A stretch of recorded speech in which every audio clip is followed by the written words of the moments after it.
StarCast returns to the Chicago area this Labor Day weekend. Tickets for StarCast 6 are now on sale at StarCast.com and include AEW All-Out ticket bundle options. Join us at the Hyatt Regency Schaumburg starting Friday night, September 1st, for unique fan experiences with wrestling legends from yesterday and superstars from today. Follow StarCast events on Twitter for the latest updates about all things StarCast. StarCast 6 is brought to you in part by ProWrestlingCrate.com. Monthly mystery crates for die-hard wrestling fans. Plans start at $9.95 and are the perfect gift for any wrestling fan. Visit ProWrestlingCrate.com today.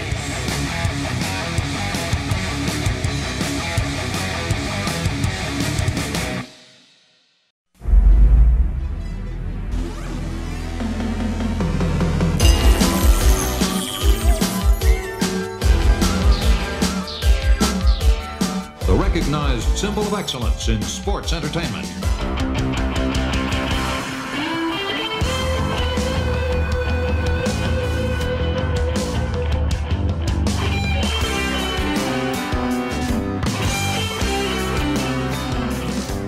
Hello and welcome to Arn. This is Paul Bromwell, and as always, I'm joined by the Hall of Famer, the founder of the Four Horsemen, the creator of the Spinebuster, the 1A of tag team wrestling, our television champion, and as always, the star maker.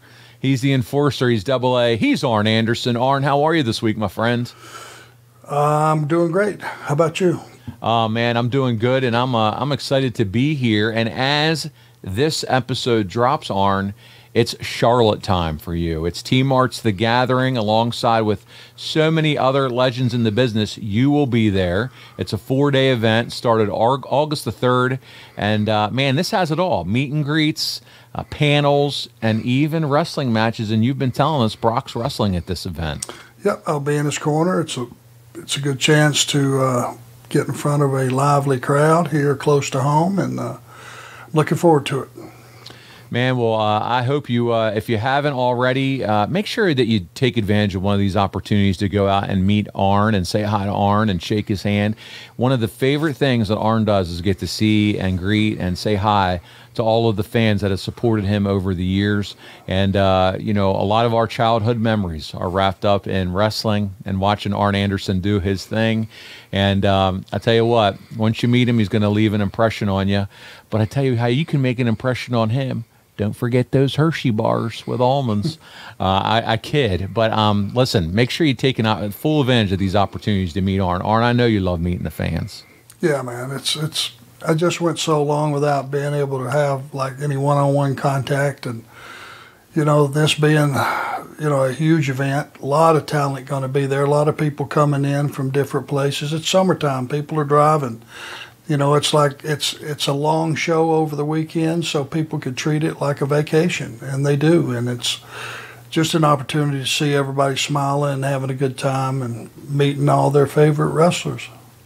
So good. So if you can't take advantage of this weekend, don't fret. I'm sure Arn will be back again out on the circuit making appearances, and you can find out more about all that right here on the Arn Show as we learn about him. But listen, Arn, today we're going to pick up where we left off 2 weeks ago, because last week we did Ask Arn Anything. We had a lot of fun with that. I want to thank all of our listeners again for your support of that. But we're going to start talking about the month of January, and we're kicking off 1993 in your career. We've already kind of progressed all the way through. We're up now here to 1993. And in December, as we covered 2 weeks ago, you were injured by Eric Watts. And that put you out of action for 4 months. And even though, Arn, you're not working on TV or at any of the live events, we're still going to walk you through January 1993 and kind of just make sure that bring you up to speed, if you will, on what was going on during that time while you were out, and watch some clips and get your comments. Does that sound like fun today? So I get to play prognosticator. Yes, yes. Expert witness. You got it right. That. Something like that. Yeah, this is going to be fun. We both get to play armchair quarterback a little bit and watch some of what was going on back here in January 1993. And we're going to start January 93, Arn, by talking about Paul Orndorff. Many of our fans remember Paul, Mr. Wonderful. He enjoyed enormous success during the mid-1980s as one of Hogan's greatest foils. And you got to remember the days of the big steel cage matches between Orndorff and Hogan. Arn, that was one of the first, that was actually in 1986, Philadelphia Spectrum. First wrestling event I ever attended as a kid. I was 9, about to turn 10, and it was at the Spectrum. It was Hogan and Orndorff in the big blue cage. So a lot of fond memories of that era. But man, you can't forget the times that he teamed with Roddy Piper. And how about WrestleMania, right? Piper and Orndorff versus Hulk Hogan and Mr. T in the main event. And then he returns here now. He's back in WCW in November of 1992. And he is immediately positioned as the top heel in the company. And he's challenging guys like Ron Simmons. Yes, Ron Simmons, the WCW World title. So before we go any further here, Arn, if you can remind our audience about how and when was the first time you met Paul Orndorff, and you know, what he shared with you concerning your future in the business. First of all, Paul was a megastar. He had it all. He had the look. He was a legitimate athlete. Was a legitimate tough guy.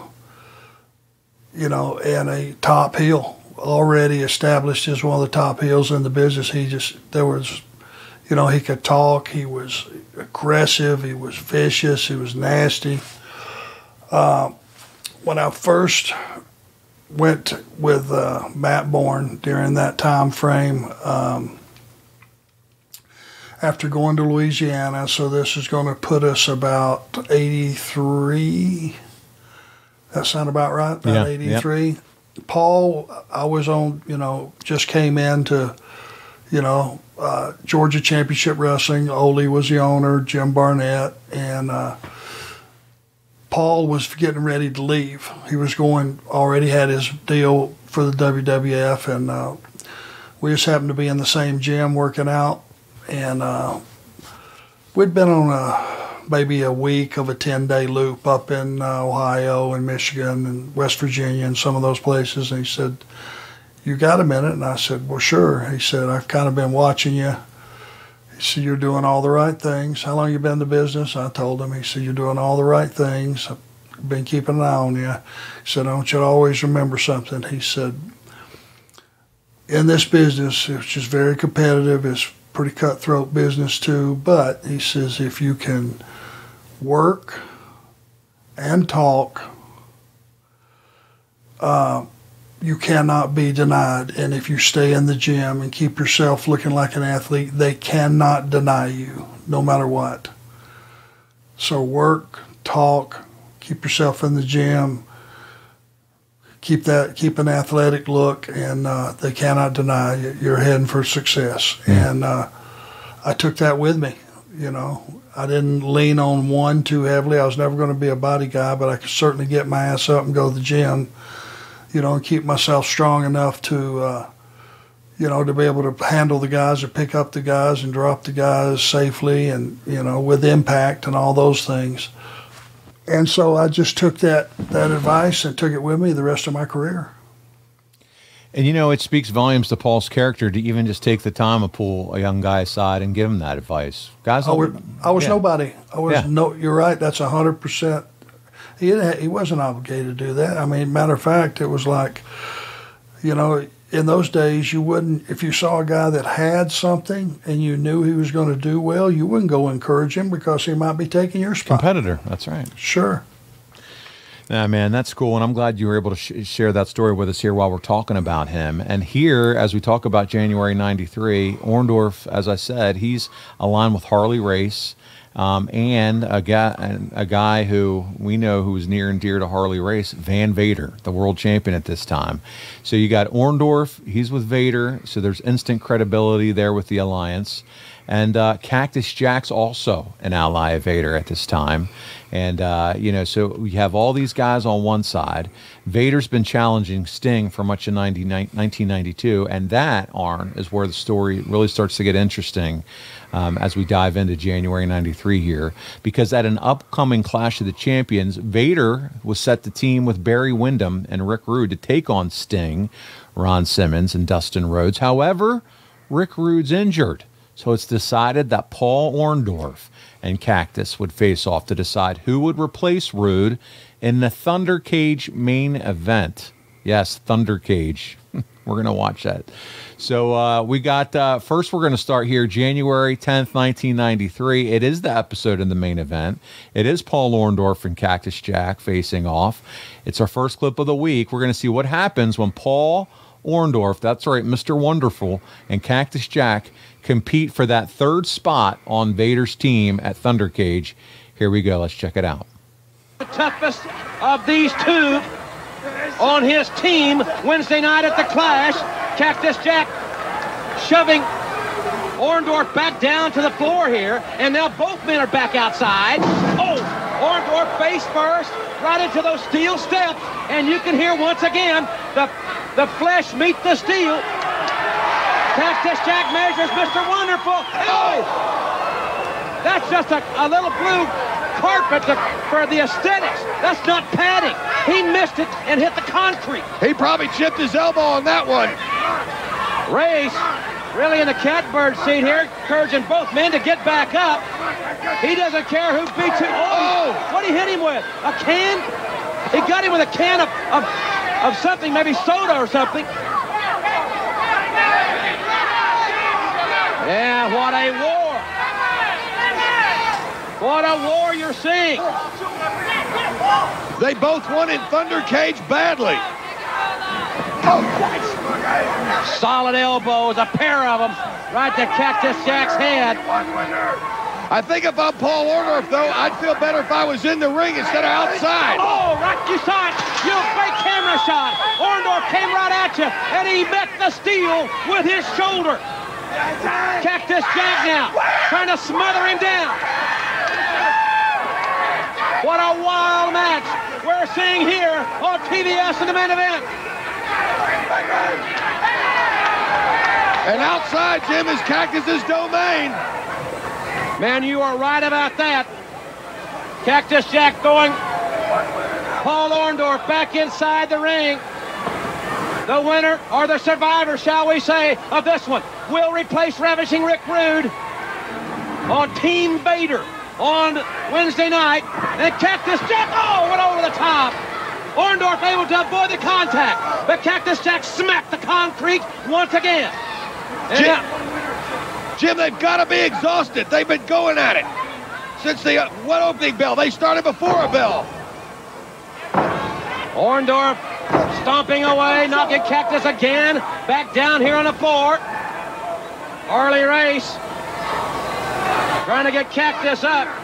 One winner, get back in there. Yeah, it's easy for you to say, get back in there. He's such a great guy. Both men catch their clotheslines. I don't think Race really cares, obviously, who wins this one. He just wants someone to survive this. Cactus back on his feet first. The New Mexico Madman stomps Orndorff right in the head with a vicious kick. Cactus about to lose his attire there. That's the least of his worries. Cactus Jack now seems to be building a little momentum. Seems to be gaining the advantage, but as soon as you say that, it's the veteran Mr. Wonderful raking the eyes and kicking Cactus Jack viciously in the ribs. Again, Harley Race now grabbing Cactus and shoving him back in there. Like Race is a one-man lumberjack, and now Orndorff has taken his belt off. Cactus rakes the eyes. He's got to be aware of Orndorff trying to set him up for the pile driver. Oh! Cactus Jack didn't like being shoved back in the ring 2 or 3 times by Race, and he just nailed Race coming right off the apron. Wow! And now Cactus pulling Orndorff outside. Cactus Cactus Jack in a fist fight now. Back up on the apron. And wait a minute, there's Big Van Vader. Uh-oh. Big Van Vader from behind, nailing Cactus Jack. Big Van Vader obviously didn't like what he saw with Cactus knocking down his manager. And now all three men are in the ring. Race manhandling the referee. There it is. He's got him up in a pile driver. Oh, he planted him. He drove him with a pile driver. All three men now taking aim on Cactus Jack. And Ray stops that vicious knee right to his face. It don't look like Cactus is going to be in ThunderCage. Orndorff's got his belt around him, choking Cactus. Race now, stretching Cactus out. Here comes Vader. Oh, 450 pounds. They're busting up his insides here.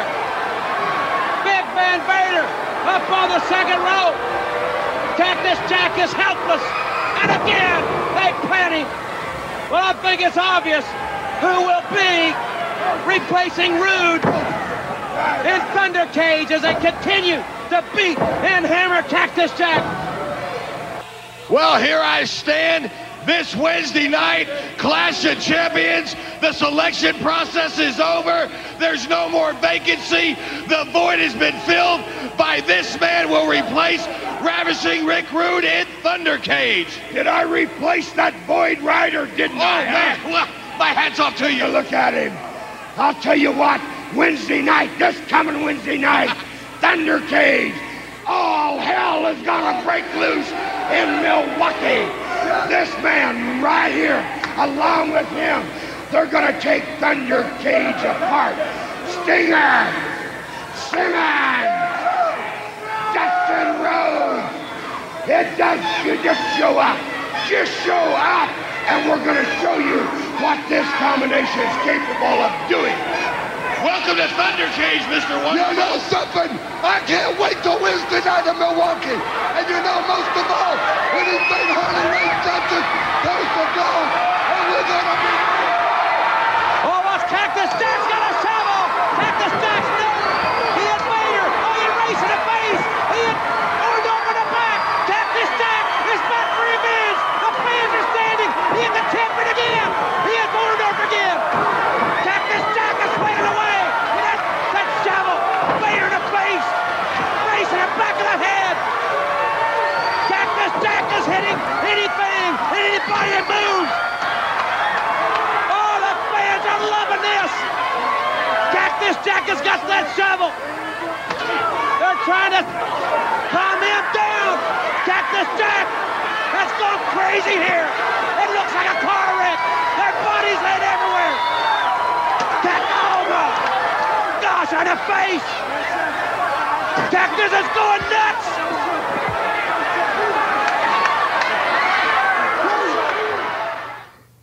And we go away with Cactus going absolutely crazy, and just like that, Cactus Jack's a babyface. Arn, what'd you think of the action, and now what'd you think of the turn, Cactus Jack becoming a babyface?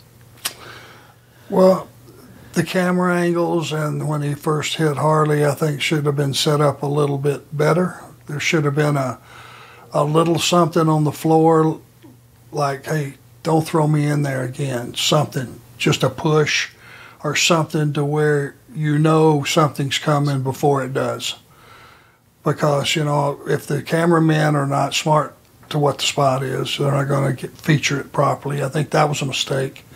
Should have been really wide, went wide, had a little bit of a precursor before the actual nailing Harley. That's the Monday morning quarterback thing. The thing at the end was, I don't know, a little bit, that's one of those overkill things. Right. I felt like those guys coming down, why would those guys care?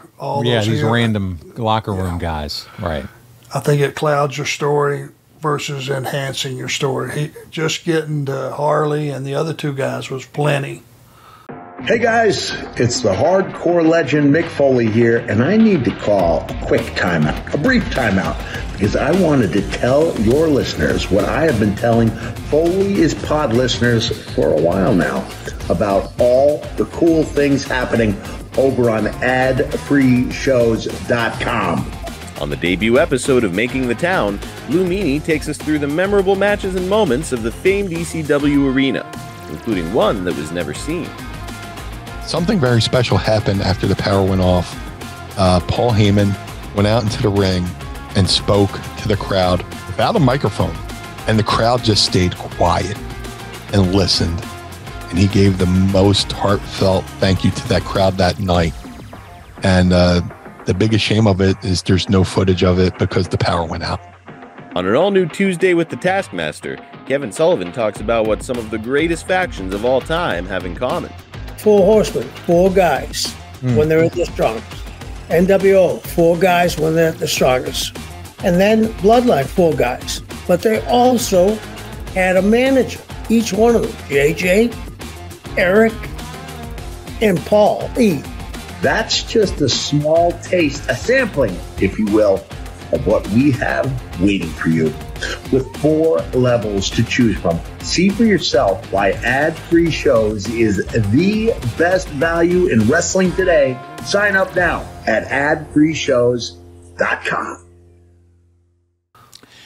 Well, they've decided to turn Cactus, and as we go through this year, Cactus is going to become a big-time adversary for Vader as the story unfolds. But we're here to talk about what happened this month, and 3 days later on, WCW runs Clash of the Champions 22. It's in Milwaukee at the Mecca, as they were just saying there to close that promo. 4,000 fans attended the event. This is the last Clash of Champions Jim Ross would announce. Buddy, he's on his way to the WWF. And as just as important for WCW in 1993, Cactus he's official a babyface. And as you've come to expect here on the show, we have the back half of this match, and we're going to see what happened in ThunderCage. A lot of thunder going on here. ThunderCage. I think we've had the Thunderdome, the ThunderCage, the Thundercats. They don't show up in a match. But here we go, ThunderCage. Let's take a look at the promo that also follows this matchup. So here we go, Arn, second clip of the week. High elevation, in the back body drop. Rhodes elevates Wyndham. Boy, if you ever get a chance to see these two one-on-one, it is a war, just like you're seeing here. Total hatred between these two. Wait a minute, that's Cactus Jack. That's Cactus Jack. What's his purpose here? Cactus Jack got a bolt. He's got a bolt cutter. He's unlocking the cage. Cactus Jack is cutting that lock off the cage. The Bizarre and the Mexico Madman is trying to get in the cage. Orndorff drives a knee into the face of Dustin Rhodes. Wyndham around. And Cactus Jack nailed Wyndham. Cactus Jack in there. He's taking off his boot. He's here for revenge. Is it 3-on-3? This ain't fair, though, Ross. He's got an illegal foreign object in there. It's a no disqualification street fight. And brother, all 6 of them now are hooking it up.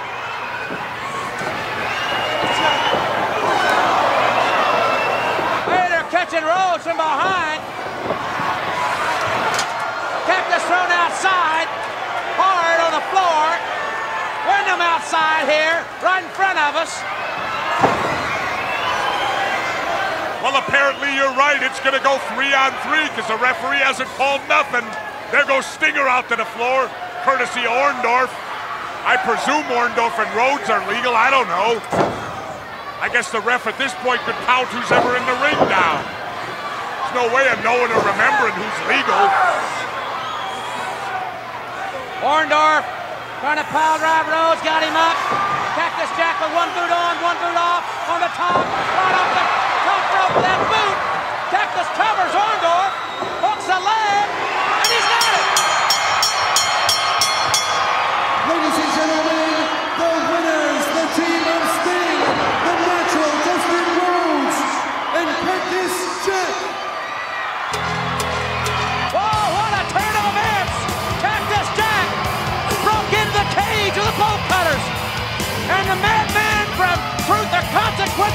Mexico made a big difference in this tag team event. Team Sting has won it. Here you see Cactus Jack with the boot. Orndorff trying to pile drive Rhodes.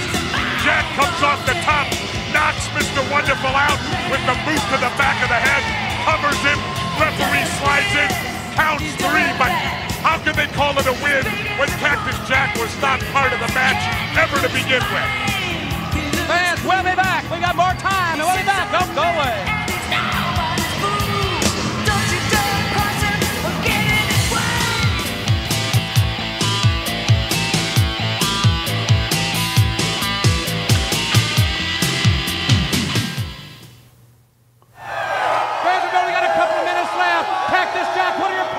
About what has just transpired. Look at me! Look at me! For 9 years, people have told me, Cactus Jack, you're nothing but a psycho. They told me I was some kind of warped loser. Now they tell me, how can you stand toe-to-toe and expect to eliminate Big Man Vader and Paul Orndorff? I got a neck that hurts me every morning I woke up. Paul Orndorff! You drove my head into the ground, and that neck tells me, Cactus Jack, you're in over your head. Van Vader! You splashed these ribs, and these ribs tell me, Cactus Jack, you're in way over your head. But now it's time for me to tell you something about Cactus Jack. You see, Jim Ross, you can beat me. You can hurt me, but I'm telling you, with all the will in this twisted mind, you can't stop Cactus Jack. So Paul Orndorff, you bring it on. Bring every ounce of energy you got, because you're gonna need it. This Saturday on TBS, you're in for a war that you won't believe. Come, Paul Orndorff, with both guns blazing, because I guarantee you, Cactus Jack will. Bang, bang, bang, bang. Well, Arn, there it is. Cactus Jack gets the big win for his team and then delivers the promo. And you want to talk about a unique promo style, but effective, right? I mean, he's telling the story as to why he's coming after him, but his tone, his cadence, the up and down. What did you think about Cactus here in his delivery? I got to address it before I get to Cactus. I wish Jesse had not said the truth. How does Cactus Jack win a match that he's not in? Well, I guess that's what they get away with, the street rules, no DQ. But you're right, he's not legally. But he's not even in the match. Yeah, he comes down, to start. Yeah. Breaks in. I mean, if you throw the match out, that's one thing, or it leads to somebody else getting the pin. How does he get a pin? It just we go back and we relive this, and I know it's wrestling, and you can explore the boundaries of believability and disbelief, or what, any way you want to look at it. But some stuff you cannot get past. Yeah, you're right. You got to have boundaries and rules somewhere, or it's really just looks bad. Well, I mean, there are no rules in a cage match, and I get everything up until the point that Jack got the 1, 2, 3. If somebody else would have got the 1, 2, 3, then I could half-ass swallow it. I don't know. We made a lot of mistakes in those days because, there was nobody to go to and go, hey, look, this really doesn't make sense. We shouldn't do that. His interference was fine, to your point, because it was no DQ. Completely fine. It was him making the legal pin that was not fine, because he was never a legal part of the match from the get-go. Well, I sat here and I saw it go down, and I watched, and I thought, and I tried, well, take a minute here and try to think through this. Where's the out? And then when Jesse just pretty much, which he had to do as a broadcaster to keep his credibility, he just kind of hit you over the head with it, what you were thinking anyway. Now, moving on to Cactus Jack. You could see the rumblings and the beginnings of him, being born. He was just starting to feel comfortable with his promo style, and that it was going to work for him, obviously. It fit everything that he did, his look, his you know, his style of work, all the things he was willing to do for the business, and my hat's off to him for that. I mean, the guy gave up his body. Right now, if you found him, wherever he is on this planet Earth right now, I can guarantee you he's in pain. And he did that for the business, and you got to respect that. And he was starting to establish that crazy psycho Cactus Jack. You could already see it starting to develop. Speaking of the crazy psycho Cactus Jack being a character and personality, has one of our loyal listeners, Brad Stanton, wants to know, Arn, which one of the faces of Foley, Cactus, Mankind, Dude Love, or just Mick Foley himself, is your favorite character? Personal favorite. I think when you figured out that Mick Foley was actually a human being and a real person, and then you started looking at what he was willing to do for the audience, for the fans, for the company, for whatever, it made you, I don't know if respect him is the right word. Appreciate. Appreciate him, you know. I mean, I respect for what he was willing to do, because, you know, it would have killed anybody else way, way earlier in their career. You know, he was just, I don't know, he had a body that was made to absorb punishment. It's the only thing I could do. God gave him a gift, but let's don't question our own credibility here. You know, the guy was hurting every minute of every day, and is to this day. So at the end of the day, Arn is a straight Mick Foley. That's the man himself. Yeah. When you found out there was a human being in there, Sure. It really made that stuff look even worse. Well, listen, let's shift gears a little bit here away from Cactus and Vader, and trust me, we're going to get back to more of them as the year progresses. But another big-time event takes place here at this time, and that is Dustin Rhodes, and he captures his first singles title. Rick Rude, the U.S. champion, as we said, sidelined with an injury. His reign is ended by Bill Watts. He strips the U.S. title away from him because he can't defend the title within 30 days. So Dustin works his way through the tournament and ends up facing his former tag team partner, Arn, Ricky Steamboat, in the finals of the U.S. title tournament. And because it's, hey, what we do here on the show, and it's a great reminder, and like you said, you were at home enjoying time with the family. We're going to watch the clip of Dustin Rhodes winning his first ever singles title in WCW. It's from WCW Saturday Night, and our third clip of the week. Here we go.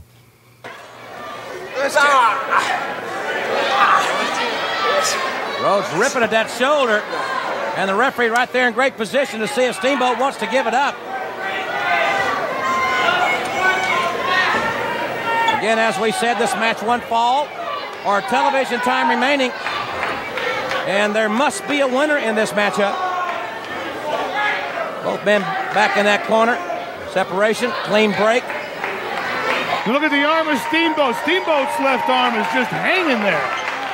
This has been a very grueling and very physically challenging contest. It's gonna be. This is for the gold, Jim. Rhodes trying to go back to that. Oh man! To the arm, Steamboat. Dustin Rhodes was not expecting that. Steamboat takes Rhodes up and over, reaching back for the leg.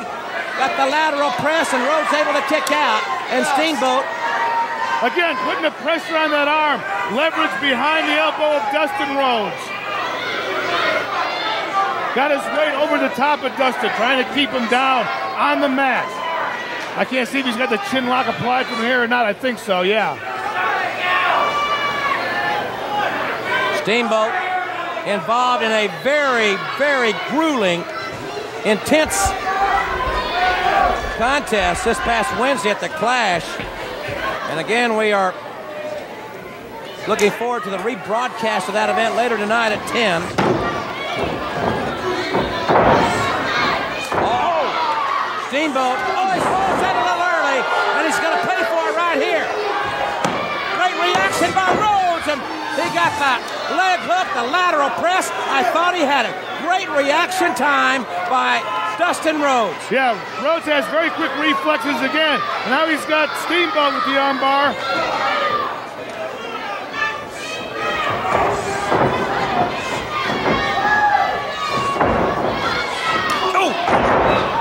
they ran together there. Steamboat tried to quicken the pace. That's what he wanted to do. He quickened the pace so much when Rhodes popped up, he didn't know where Steamboat was.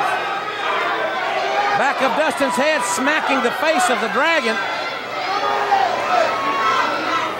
Both men pulling their way back up. This has been a very challenging event for the United States Heavyweight Championship. Rhodes got the Irish whip. He got the Bulldog. I'm not sure he got all of it, but Rhodes executed his favorite offensive move, the Bulldog. Lateral press. What's over? No, it's not over. No, it's not. 3 quarters. Man, Rhodes shows the frustration there. Well, it felt like a 3 count to Rhodes, I'm sure. Steamboat goes for the cover, and Rhodes showing great strength. He bridged right out of it. Boy, the fatigue factor's got to be setting in some here, Larry, on both these guys. Takes a lot of power to bridge out when a man on top of you, and these guys have been battling what? Side headlock. Not for long. Steamboat front face lock into the suplex. Steamboat now can generate some great offense off the top rope. If he hits this, it could be all over. The U.S. Championship on the line. He got the crossbody. This should be all. And Rhodes able to kick out about a half away. Oh, both men have hit their favorite offensive moves. Another side headlock. And Steamboat crashed trying to referee. And crossbody. Steamboat out here to the floor. The referee and both wrestlers are all knocked down. I felt the floor move when Steamboat hit the cement. There's Barry Windham. What's Windham doing out here? Barry Windham, and he's got Steamboat. Oh my God! He throws Steamboat head first into the concrete floor. He just knocked Steamboat cold. I don't think Rhodes or the referee saw it. Steamboat, there's no way he could get up. He's out cold. The referee and Steamboat's hurt badly. Referee's got his count going. But Rhodes he is addled, but the referee's counting. He didn't see it. Well, he's counting Steamboat. Steamboat's going to be counted out. Yes, he is. And Rhodes wins the title via counting. Ladies and gentlemen, here is your winner and United States Heavyweight Champion, the Natural, Dustin Rhodes! Fans, we'll try to have a word with the new U.S. champion right after this. Again, ladies and gentlemen, we want to congratulate the new United States Heavyweight Champion, Dustin Rhodes, and a very hard-fought victory. Dustin, congratulations, young man. I know you're going to want to watch the monitor here. Let's show the fans again, and Dustin, especially you, exactly what happened. There you see Barry Windham. Were you aware that Barry Windham came out? Watch and see exactly what happened here as Windham put that DDT on Ricky Steamboat. Were you aware that even... I wasn't. What is this? What? I had no idea, Jim Ross, that happened. I thought I just beat him in the 10 count. That's all. I thought I won it fair and square. Well, you did win it fair and square as far as that's concerned, but my dad never taught me to win a match like that. You can count on that. I'm going to go talk to Ricky about it. All right, Arn. Well, he wins the championship on a 10 count, and but he does it not cleanly. What are your thoughts on how? I know they want to make Barry Windham the heel. It's been going on since November, and this helps his story. But winning the championship that way, I don't know. Not a fan, I don't think. Well, no, it's the shits. Yeah. Number one, why didn't Dustin have the title on that interview? Good catch. Yeah, should have. He should have been really cheerleading himself, and and then he hears what really happened, and it's like, oh, damn, I had no idea. Well, this won't stand. This will never stand. I'm not going to allow it. It needed to be stronger. It felt like you had a pseudo heel turn coming by Dustin. That's not on a guy's first title. No. You don't want to do that. Do we have the next piece of where that goes? Do we have a clip? He's just going to, start to work with the title, but that's just the way they decided to give him the title. That sucked. That didn't help Dustin. Nope. And here's the other thing too, right? Because traditionally this U.S. belt has been the worker belt. Even the NWA days, when Magnum held the belt, and you continued on here in WCW. So it's nice for Dustin. Okay, that's great. But the way that it happens, ugh. And then the other thing I wanted to mention is also traditionally in NWA, WCW back then, whoever carried this belt was typically looked at as the #1 contender for the World Championship. Do you then, or do you now think Dustin had the ability to be that guy, to be the world champion one day, considering, you know, where he's at this point in his career? Well, not winning the title that way, I think it hurt him. He was set up for failure already, kind of like that, right? You don't overcome something like that. It feels like a first piece of a 6-month angle where you're going to end up turning Dustin heel. Yeah. And that would not have been a good move either. He was just learning the business. He hadn't been in the business very long when all this was going on. People like him. He had a lineage second to none. It was just, you know, to win it that way, that sucked. Yeah, as you said, the shits. Well, we're going to keep transitioning because we have a lot of different things I wanted to touch on for this month. He emerges, comes into his own, the youngster does, Dustin. But here's another big story that's going on along this time. It's the return of Ric Flair. That's right, the Nature Boy to WCW. Flair, he had departed WCW July 1st, 91. We've talked about it. It's in the archives. After that dispute with Jim Herd over money and creative, he joins WWF, the real world's champion, and even sent the big gold to Bobby Heenan, showed the title on air. We all remember that. He'd go on to win the 92 Royal Rumble, still heralded as one of the best ever. That victory gave him the WWF title. He loses the championship to Savage at WrestleMania 8 as part of the main event, wins it back after SummerSlam that same year. But in October of 92, just a few months earlier, Vince came to Flair and told him that he wanted to go younger. And Flair had an incident with his vertigo.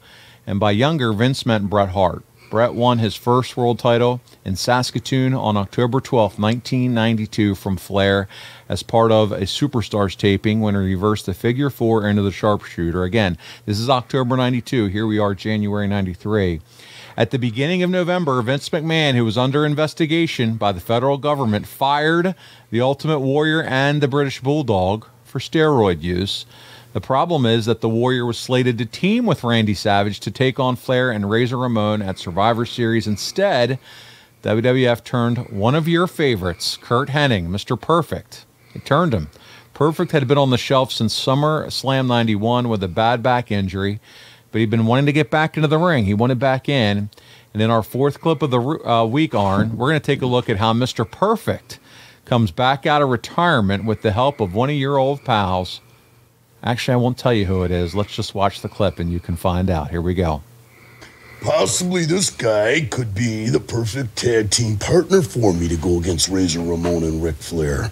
A bunch of intelligent Confuciuses around the table there. Nobody's got nothing kicked in. You don't mean... Who do you mean? The Read perfect? between the lines. Oh, man. Do you mean that perfect tag team? Do you mean Randy Savage? Who do you mean? Spell it out. Come on. Spell it out.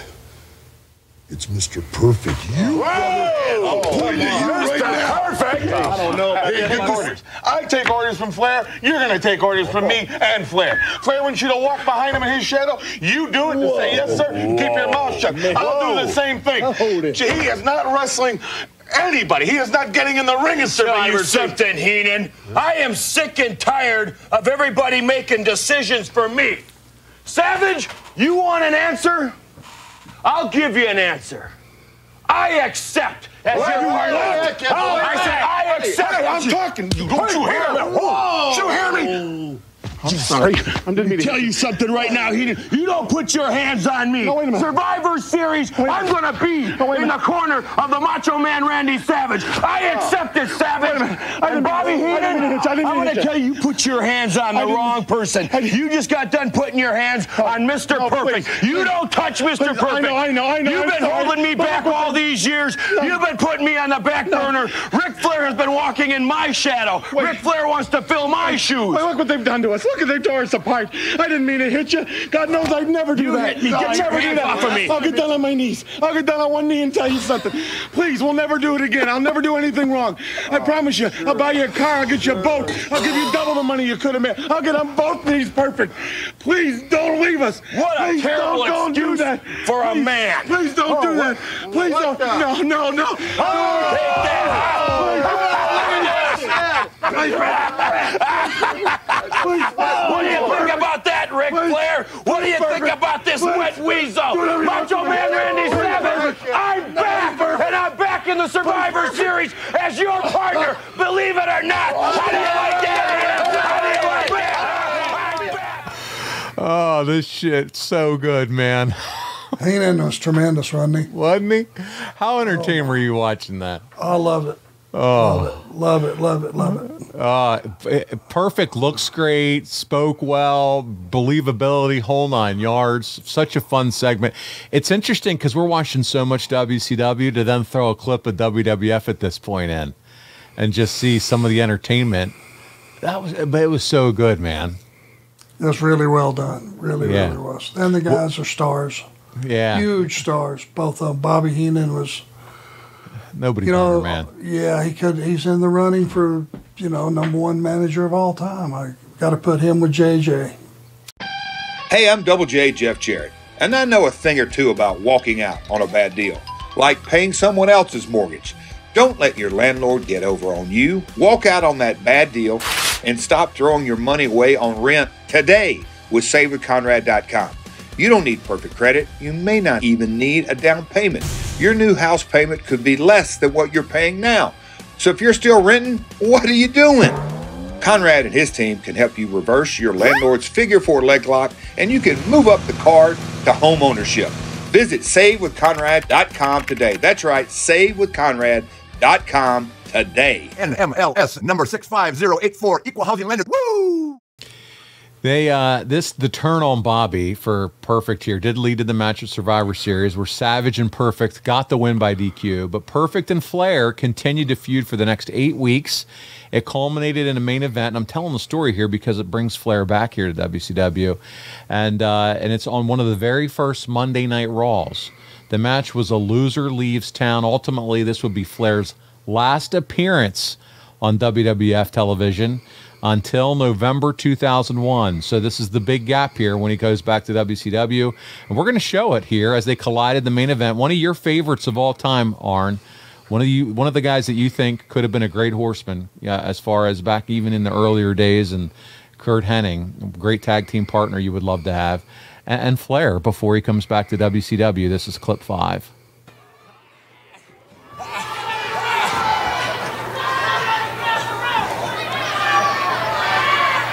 Back to his feet now, making his counter move, and Perfect up in the air. Perfect for the suplex. Nice counter movement apart of Flair. There's a pro. There's a man that knows where he's at in that ring. Yeah, he's flat on his back. That's where he's at. He's flat. No, I don't mean he's flat on his back. I mean, he got out of it. He got out of that hole. Why? Because he's Ric Flair. Two veterans going at it here, putting their respective careers on the line on Monday Night Raw. And Flair yanking Perfect up. Wait a minute, it's going for the figure 4. Time for school. And he gets to the door. He's got it in. Bell. Flair searches the figure 4 in. Ring that bell. Come on, stupid, ring that bell. Flair has hold of the rope. That's Flair, okay. It's not okay. The ref don't say it. It's okay. Flair hanging on to the rope, gaining even yet more leverage. He's not holding pressure on the rope. You liar. Not right now, he's not, but he was earlier. You saw it as well as I did. And again, Flair reaching for the rope. It doesn't matter if I see it or you see it. Come on, please. It's that the ref sees it. Turn around, ref. If he grabs that rope again. And it's Perfect. 2 and whoa. Perfect has to spin out of this somehow. He has to reverse this pressure. Oh, now the referee got him. The referee caught Flair hanging onto the rope. You know, the average man, I give Perfect credit for this, would have given up for the time he was in that figure 4. He'll give up. He'll get beat. Don't worry. I'm not worried. Don't you worry. Perfect is great. Would you relax, please? Who? You. Relax. You're getting everyone upset. Mr. Perfect with a bad wheel now. Oh, and even worse. He knows what he's doing. Oh, yeah. Ric Flair. Building the foundation to finish off the big house. Yes. Get him. Ric Flair now with Mr. Perfect snaps him over in the middle of the ring. And thus far, the good news is that the cut on Perfect's forehead has not opened up. Anymore. Wait a minute. No. Yes. Perfect. Up. Look at this. Catches Flair in the corner. Back off. And Flair goes flying. Mr. Perfect. We'll be back. Hold on a sec. Hold this. We're back with more Monday Night Raw. Get out. These two men, I can't believe they're still going at it. Come on, and get we up. better have a conclusion here real soon. We only have about 9 minutes before we have to leave you. Wait a minute, what's he doing? Wait a minute, what's that? Ric Flair going down in his knee pad. Yeah, he put some knuckles. No, don't beat him this way. No, don't cover him. Beat him any way you can. Don't take his career from him like that. Beat it. No. What a way to go down the toilet. Mr. Perfect, if you suck, you still could have been with us. If you'd have had any smarts and listen to me. Perfect hasn't moved. He's knocked out. It is over. Flair drops the elbow for good measure. Oh no, for you. Yes. Two. Wait, the foot. No. The foot. Shove that foot right down his mouth. I like what I see. 1, 2, he gets him at 3. No, he doesn't. Oh, wow. Bobby Heenan, big kisser. Yes. Big smile on his face. He likes what he sees. Oh, come on. Flair attacking. He wants to stop the match by opening that wound. Doesn't matter. This man will stoop to any depths to win this match. That is exactly right. Rob Bartlett, you haven't said a word. What's going on? I'm speechless, Vince. I've never seen anything like this in my entire life. These two guys are beating the bejeepers out of each other. Oh, and another chop. Wait a minute. Hit him. Look on that front. Look. No. Look at Perfect. He's turned into a punching bag, but one resolved by Mr. Perfect. He's out on his feet. Flair's chops don't even mean anything. He's out on his feet. Ring the bell. And look at this. Oh, no. Yes. Talk about momentum. Now, Perfect moving in on Flair, who's backing out. Mr. Perfect with Flair. What a chop.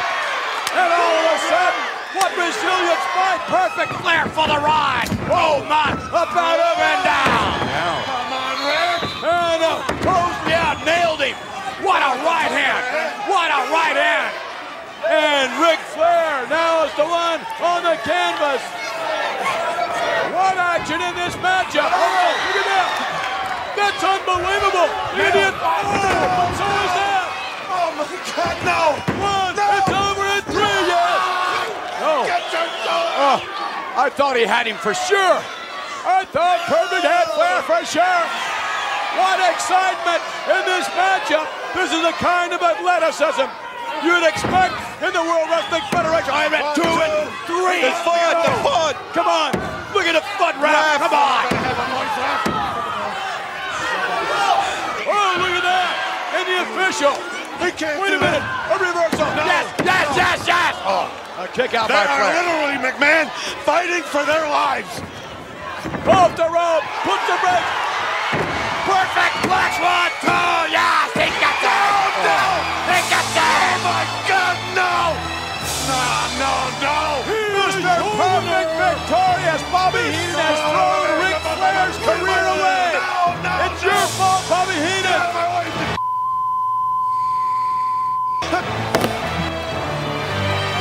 Bobby Heenan, besieged by apoplexy. Look at this. He can't believe what has happened. He can't believe that Ric Flair is no longer in the WWF. And just like that, Ric Flair's gone and headed to WCW. I tell you what, though, one thing. Kurt Hennig and Ric Flair, man, they had the ability to get a good match out of anyone, don't they? Mm-hmm. Yep, selling was everything in that match. Kurt was bleeding. They must have been a hard way, right? Yeah, they're for sure, especially in those days. We have a couple questions for you from our listeners about this. Concerning the Nature Boy, Dylan says, when Flair left WCW originally there in 1991, how big of a hole do you feel that left the company? And did you think that anyone had the potential to try to fill that hole? Nobody can fill that hole. You're talking about when he left. Yeah. WCW. Yeah, I don't. There's only one Ric Flair. I don't know who it would have been. That is just the strength of characters. The next most over guy in the company was Sting. But he needed a dance partner. Yeah. But Sting was still being built. Yeah, still great. Into the star that he became. Yeah. Nick Len says, Arn, how did you feel about Ric Flair leaving WWF to come back to WCW? Well, I've always said that, each guy has to make, or lady, lady or guy, either one, that's in this business has to make their decisions as far as when it's time to change companies on what's best for them, their character, and their family. And what's best for the company sometimes comes in second. And Rick made the decisions that that he made based on what was best for him and his family. So who am I to judge? Listen, this is a fun one because we're about to cover here soon Bill Watts leaving. Okay, he leaves, and guess who takes the book back over? None other than Ole. Ole's going to take the book back. And reportedly, Ole was not a fan of Flair losing this match to Perfect at Monday Night Raw. So Jason Bayless tweeted in, why did Ole, who would take the book back from Bill Watts, not want Ric Flair back in WCW? So apparently he didn't want him back there either. Surely there's got to be more meat to it than him losing a loser leaves town match to Mr. Perfect, because he couldn't wrestle immediately anyway thanks to his non-compete. So was there still some heat there, obviously, with Ole and Flair? From what I've gathered, from what I've heard from different people, over the years and, recently, you can find it anywhere. I don't think Ole was really a fan of Rick's. If it goes all the way back to, when Ole was an owner and Rick was making the loop as the champion, if there were things that happened then, but I don't think he was a fan of his work, number one. Number two, he would, which didn't have any credence that he didn't draw, which was all bullshit. He drew. But, it was, you could always sense that, and Ole would just say it, he was not a fan of Flair's. There you go. Just wasn't a fan. And I want to touch on one thing I mentioned when discussing Flair and the way he left WWF. Davey Boy Smith was fired alongside Ultimate Warrior, which I mentioned, and it was in regards to steroid use. But in January of '93 here, Arn, the British Bulldog joins WCW. You worked with Bulldog in WWF. This time he's coming in without the Dynamite Kid. And he had just main evented Wembley at SummerSlam in '92 against Bret Hart. Did you think Arn Davey at this point, as it pertains to his look, work, etc., presentation, do you think he was a good addition to the company? And do you think he would, be a nice fit in there with Vader, Rude, and some of the others? Yeah, I thought he would match up with some of the heels good. He was jacked. Yeah. There was no doubt, and he was on the gas. And, and he was a good performer, too. It didn't turn him into just a big guy that just kind of ambled around. He still worked hard and did some good stuff. We have a listener, Jeff. I grew tomatoes in the yard this summer, Fisher. We're proud of you, buddy. He wants to know if you have any thoughts on why Davey Boy Smith was not given a run with the WCW title in this era.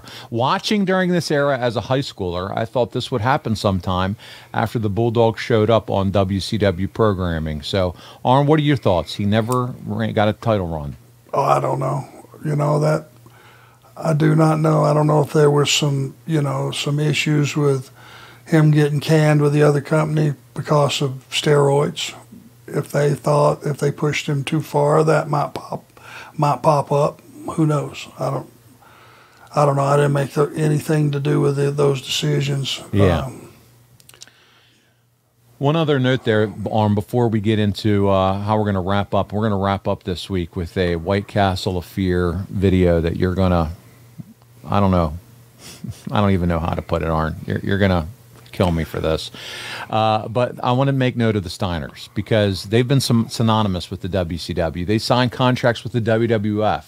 They're on their way out of WCW. They show up on the WWF at the end of this month after, believe it or not, wrestling at a WCW New Japan Super Show on January 4th, held in the Tokyo Dome with 63,500 fans in attendance. And you mentioned this a couple shows ago. They wrestled Hawk and Kensuke Sasaki at this show. And this match was blocked from getting it on VHS because the Steiners were under contract with WWF by the time it was produced. So there you go, a little nugget about the Steiners. But as I just said, we're going to close the show this week at the insistence of the research guy. I'm talking insistence, who absolutely adores what we are about to watch next. Blame him, guys. Send all your hate tweets to the research guy by talking about the build to Superbrawl III's main event, the White Castle of Fear strap match. And during our October coverage, we talked about WCW and their investment in the mini-movies, Arn. Designed to get fans interested in an upcoming pay-per-view main event match, these mini-movies are cheesy. Very 90s. This is B stuff, C stuff, D-level stuff. An absolute Russell crap. And Arn, without further ado, our final clip of this week, we're going to watch White Castle of Fear, the movie, the build-up to what was going to happen at Superbrawl III. Please don't kill me.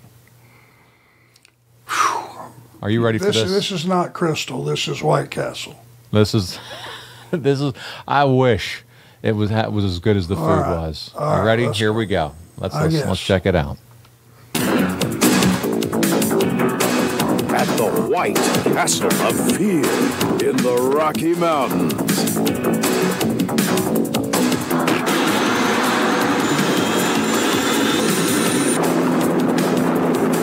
Party. Let's go. Roger, we're clear.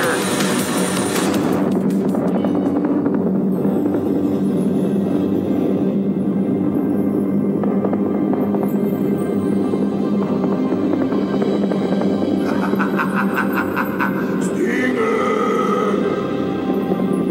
We have a date with destiny.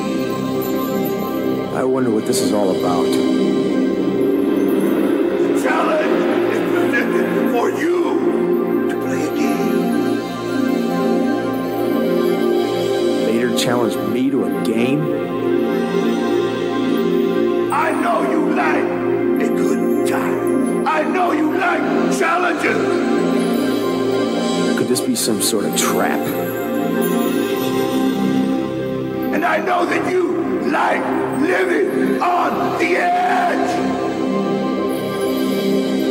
But I guess I'll find out soon enough. Come to the White Castle of Fear. Where is this Castle of Fear anyway? And play Vader's game. Where is this Castle of Fear? Sting, I've spotted the White Castle.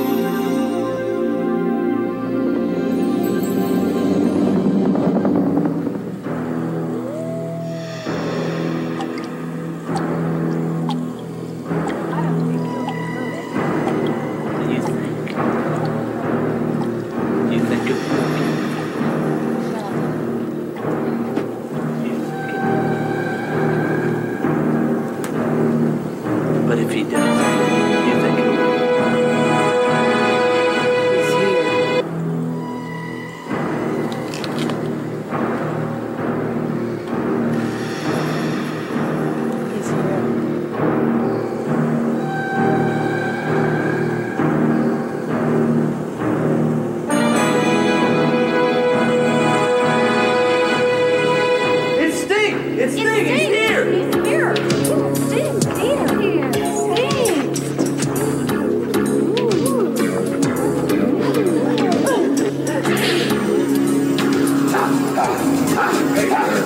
Sting is here! Sting's here! Play the game! You again? Play the game! Sting, this is one game you're gonna lose.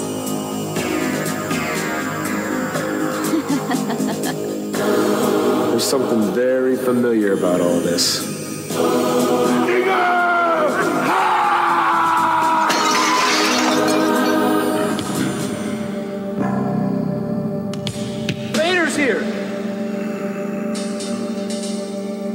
Who's the man? Vader. Who's the man? You're the man. Vader. Stinger. Vader, nice place you have here. Reminds me of your personality. Cold. Very funny, Sting. What's up? You're here to accept the challenge of Vader. Are you ready to play the game? All right. So what's the game?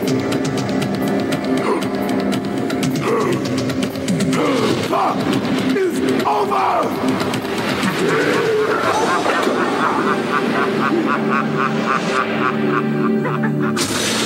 You know what a strap match is? Well, I'm gonna show you Vader style. Play the game! Play the game! It's the race, the strap. Yeah.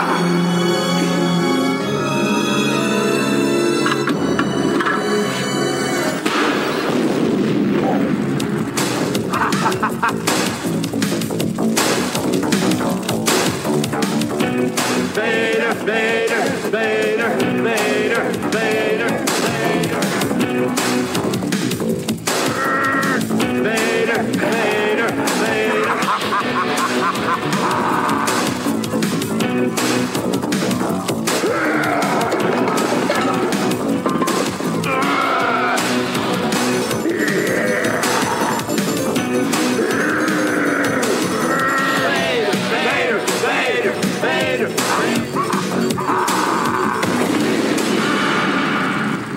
To be continued at WCW Superbrawl.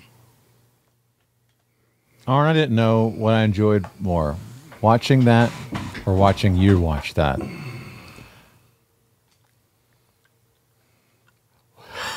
What are your thoughts on White Castle of Fear?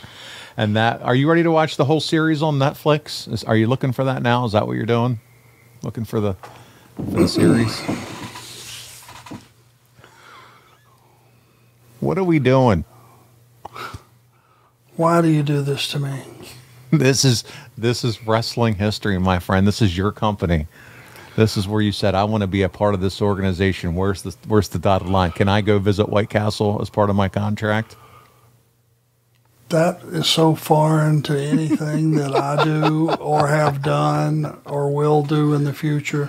I mean, the intent was to utilize the capacity of Turner and his, oh dear God, all that to try to enhance the product.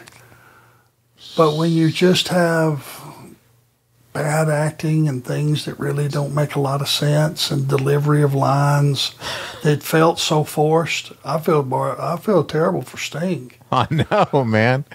He was going along with it, whatever you want me to do. It seemed like a good idea. I don't know. I'm a detail guy. I just, and again, we're looking at this in hindsight. Oh, we're having fun. This is fun now. Yeah. But you've got the chicks all around them, like they're... That was the most exciting part of the clip. Well, they're enamored with him, but the one says, this one you're going to lose. Shouldn't he have shooed her away or something if she's going to say something negative like that? I mean, I don't know. Him and like hearing his thoughts out loud as he's flying in the helicopter with the synthesizer music just going nuts. What's this all about? Yeah, like he's like, we're in Sting's head. And listen, I get Turner, and if that was the type of TV series they were pushing out at the time, then my God, I don't even know how that channel survived. But the quality of it all, like you said, the acting, it was just so bad. And I don't know who we can blame for that at this point, but it was. Blame me. Arn, this was your idea, White Castle of Fear? Listen, I've taken blame for... No. Listen, your idea was more stuff over the years that I had no control over. We give you credit for the 7-Eleven beatdown of Eric Watts. Now that shit was real. That was cool. This stuff over here, this Disney World White Castle stuff with Big Van Vader wearing the polar bear cape. I mean, come on. Well, and here's the worst thing. I mean, they built it up to be something that all it ended up being was a strap match. I'm sure when we get there, we'll see the match, and it was just a standard match, right? It is. It's a strap match between Sting and Vader, but we're going to get there. But listen, the research guy isn't our only fan who wants to know about the White Castle of Fear. We have a couple questions. We're going to get to those, and we're going to conclude at 93. So let's roll through them rapid fire. Gavin wrote, we've all heard about how Harley Race protected the business in terms of realism inside the ring. Did he ever offer any opinion on the vignettes like the White Castle of Fear or the infamous Beach mini movie? Did Harley ever... I'm pretty sure Harley was at a point in his career that he was beat up, not a lot of options. Just pay me. Take the payoff and go with the flow. There you go. Robert Delp tweeted the same thing. Do you feel the vignettes leading up to the White Castle of Fear match helped or hindered the build-up? For me, looking back, they reminded me of a low-budget MTV music video, complete with the little people and big hair. Thanks for your time. Robert, we're right there with you, dude. Well said. Yeah, yeah. Our favorite shit disturber, Yambag Jones, wants to know, is Arn's White Castle of Fear when someone puts cheese on that hamburger? He said, more seriously, has Arn ever been in a strap match? What memories do you have of those matches, if you were indeed ever involved in one? Yeah, I've had strap matches over the years. Probably the one that stood out the most is probably with Wahoo McDaniel, because that was his match, and he would beat the crap out of you 1,000 different ways with that strap. So, I can't imagine.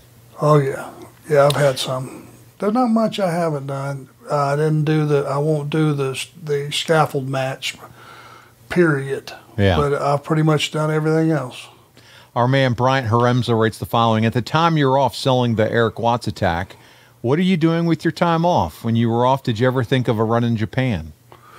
No, because you had to protect the angle. If you showed up somewhere okay, word would get around that it was just all bullshit. I would go to the gym and come home, and that was about it. Arn, did you know, this is Jonathan Woolridge, did you know that you would be facing Barry Windham for the NWA World Belt in the upcoming months and on pay-per-view at this point? No clue? No. I'm sure that was a last-minute thing. I don't even remember if there was a build to it. Well, listen, we're going to get to that. But for now, that's going to conclude January 1993. I think that you're all starting to see some fun storylines that are starting to come into place here as we start February, as we move into February 93, should I say. Watts has his power drastically reduced. Eric Bischoff becomes executive producer. Ole's going to be the booker. And WCW presents Superbrawl III, the White Castle of Fear strap match. Barry Windham becomes the NWA champion. Flair returns to WCW pay-per-view. Lots going on, don't you think, Arn? Yeah, sounds like things are starting to straighten out a little bit. Yeah, it's going to be fun. But before we get out of here, a few closing announcements. As always, listen, guys, if you are looking to advertise here with us on the show, you can do that simply by going to advertisewitharn.com and find out more. And if you have that targeted business model that you're looking for that 25 to 54-year-old demographic, then there's no better place than to join us right here on The Arn Show. So advertisewitharn.com right now. We have a super targeted audience, and we've been promoting some of the same companies for years. Also, ad-free shows. Check us out, adfreeshows.com. You get all our podcasts early and ad-free, and more than a dozen of your favorite wrestling podcasts, just $9 a month. And now you can enjoy the first week with us completely free. Sign up. You get Tuesdays with the Taskmaster right now. Kevin Sullivan and Conrad are now over on Ad-Free Shows on Tuesdays doing a mailbag-style show, and it's a new big-time hit over on the platform. So check it out, adfreeshows.com. Arn, thank you so much for doing this with me this week. Oh, thank you, buddy. You know, it's always a pleasure. Again, it's for me to be shocked back into remembering some of this stuff when I see it is, you know, that's kind of cool for me. It leads to further thought. Let me put it to you that way. There you go. Well, listen, on behalf of the Hall of Famer, the founder of the Four Horsemen, the creator of that spine buster, Arn Anderson, this is Paul Bromwell, and we'll see you right back here next week on Arn